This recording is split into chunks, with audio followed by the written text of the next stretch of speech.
Good morning, class 6. Today we'll be talking about the third chapter, that is the cell. So, all living beings, whether plants or animals, are made up of cells. Okay, so the question arises, what actually is cell? So, the answer for this is cell is the basic structural and functional unit of all living beings. Any function performed by an organism is due to the activity of the cells. For example, the cells of the tip of the roots in plants helps in absorption of water, whereas the cells of chlorophyll helps to prepare food for the plants. Human bodies are made up of cells. A cell can live independently on its own to perform all its functions, and that's why a cell is called a building block of life. So, what is a cell? It is a structural and functional unit of all living beings. So, let's know about the discovery of cell. Cell was not discovered until the invention of microscope. So there was a Dutch scientist named Antony van Leeuwenhoek. He designed his own microscope and looked at pond water and milk. And what did he see? He saw living organisms that we never knew were there. Okay, so such microscope was discovered as named as simple microscope. Later, he observed it for the blood cells in the capillaries also. Okay, he also observed tiny single celled organisms in a drop of water. Later, his discovery gave a hint to view the cells. So later, Robert Hooke took forward, with the help of microscope, his theories and his discoveries. So Robert Hooke was a scientist who improved lens as single lens in simple microscope. He used two lenses and devised a microscope called compound microscope. Then he studied a thin slice of cork under the microscope and observed that there were small box-like structures in it, and this was then called cells. The word cell is derived from a Latin word known as cellula. Okay, that means small compartment. So as you can see in the figure, the cell was discovered and named first time by Robert Hooke in 1665. Okay, cork obtained from the bark of a tree. It is made up of cells which were once living. So Robert Hooke had actually observed dead cells. Okay, and then he gave different theories. Okay, so let's know something more about Robert Hooke. In 1665, Hooke looked through the microscope at a slice of cork. He noticed small compartments and named them as cells after a small room monks live in. And Hooke only believed that plants are made up of cells since it was only plant material that he observed. Okay, till now. Then there were various theories given by him, and one of the very important theory is cell theory given by Robert Hooke. So what does the cell theory illustrates? The points of illustration are as follows: that all organisms are made up of one or more cells.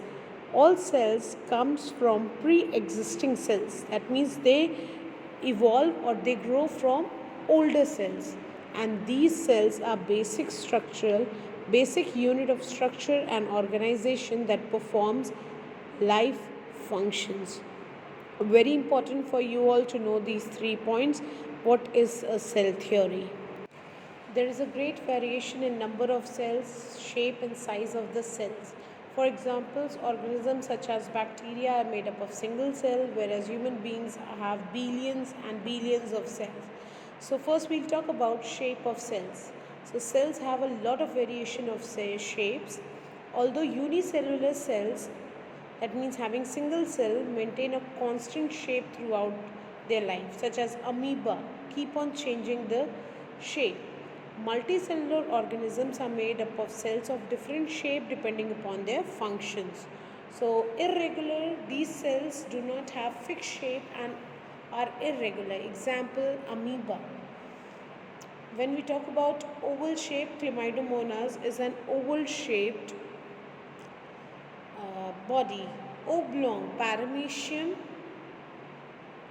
or you can call smooth cells, they have a single slipper shaped oblong cells. Elongated muscle cells are elongated and contractile. Okay, then you have a nerve cell, as you can see in the figure. They are thread-like structures that are present in your human body. So cells in the outer layer of the skin of animals are flat, which helps them to cover large areas. Okay, then we'll talk about the size of the cells. Most cells are microscopic in nature. Their size is measured in micrometers or microns. 1 micron is equal to 1,000th of a millimeter. Okay, so the average cell size range from 3 to 30 micron. The smallest cells are of those of bacteria. Okay, and the smallest cell in human beings are red blood cells. Hen's egg measures near about 6 centimeter in length, whereas the egg of an ostrich is 23 centimeter. So there can be variation in the size of an cell. It can be very small, as in bacteria, ranging from 0.2 to 0.5 micrometer in diameter. It can be very large, as in ostrich, regarding 23 centimeter in length. Okay, a cell may be long as 3 meter also, so there can be change in sizes. Then we'll talk about the number of cells. Depending upon the number of cells, organisms can be divided into two parts known as unicellular organisms and multicellular organisms.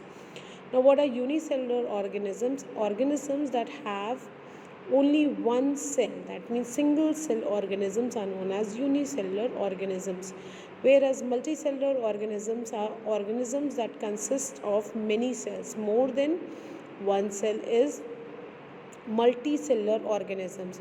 So example for unicellular, that means having single cell, is amoeba, bacteria, paramecium. Whereas when we talk about multicellular organisms, it can be plants and animals. Okay, then plants such as example of multicellular organisms can be a rose, mango, wheat, rice, animals, insects, fishes, birds, human beings, etc. So this can be an example of multicellular organisms. And unicellular, I've already told you, that is amoeba, paramecium, chlamydomonas. Enough for today. In my next video, we'll be talking about basic structure of cell. Till then, if you have any problem, see.